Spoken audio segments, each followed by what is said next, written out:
begin with, I'm just going to grab a hard block. Like I can go do this with orbital sanding, but for illustrating certain things, I'm just going to do everything by hand. And I got a 320 wrapped around my sanding block with the cork, and just to give it's going to hit all the high peaks, so the high areas that are raised above the primer coat itself. So I'm just going to go back and forth, and I'm going to change over my angle as I hit the hardware there. Okay, go straight back out. Okay, so far so good. And I'm just going to switch over here because I got a flush on one side here. So I usually do get really close into the hardware. Onto the 45 there.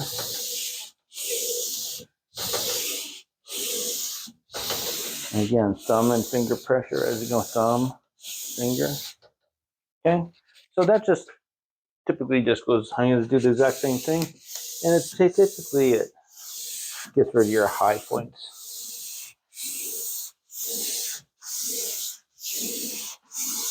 You can see a high point right here. You can see a little dot there. So I'll attack that in a little bit. I'm just going to get everything consistent.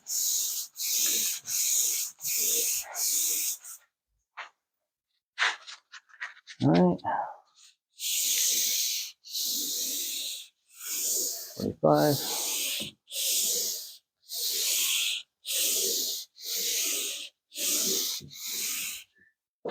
Okay, so now I'm going to, now I said I got a high point right here. I'm just going to hit it a little bit extra. Okay. Notice how I'm on an angle, or I'm going to sound like this. If I go like this, it'll leave lines. I don't like that, so I typically, okay, so that's what works good. Yeah, I typically get rid of them at that stage. Okay, so now what I'm going to do, now when you're sanding on the microscopic level, as in terms of pressure, the closer you are into your center, the more pressure you typically put on. As you go out, you start to lose PSI, and then goes closer and then lose PSI. So with that said, typically I just give my outside edges a little bit extra, and then I feather blend that in with my sanding. So in something like this, I'll go right to the edge there. And now because we're dealing on a curvature here, a slight curvature, I'm going to go like this. And I'm just going to go still straight back and forth, but I'm actually going to the angles as needed. Okay, and I can get right into there. Okay, so something like that. Okay, I'll just do the same thing with this. And then I'm just going to give this, put my hand here so it just ricochets off so it doesn't have to go, I don't have to worry about that or dipping down. I'm using my thumb pressure. I'm kind of tilting my pressure into the side. Okay. And I'll do that with the other side. Exact same thing.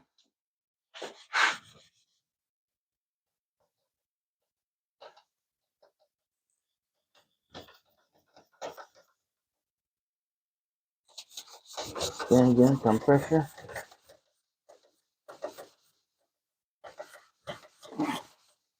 And then I'm going to go like this.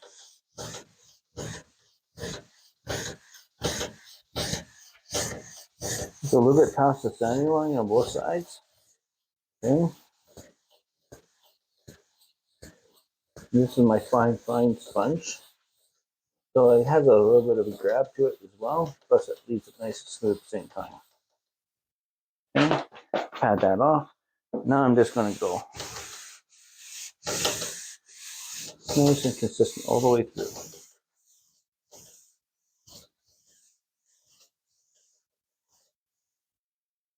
Now we gave our surface good scratch lines because we got imperfections out.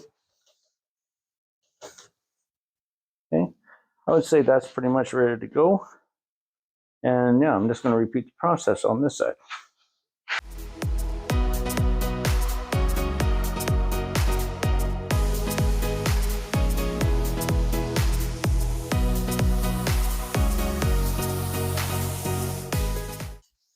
Being that we're putting clear coat on, this is why I actually didn't want to use the orbital. It's because I get to keep not like all my black primer on. And that's really important when you're talking clear coat, because you can't have one center whatsoever.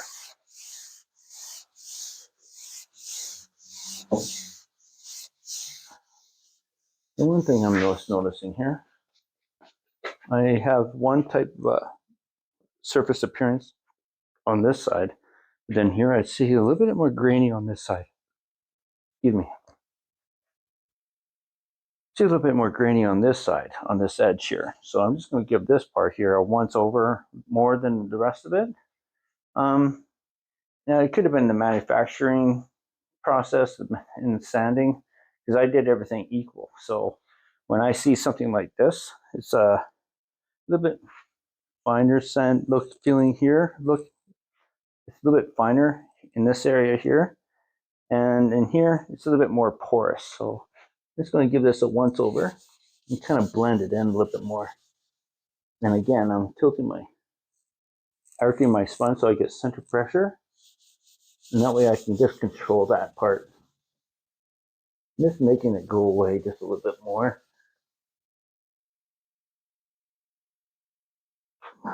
Okay, now just feather it in.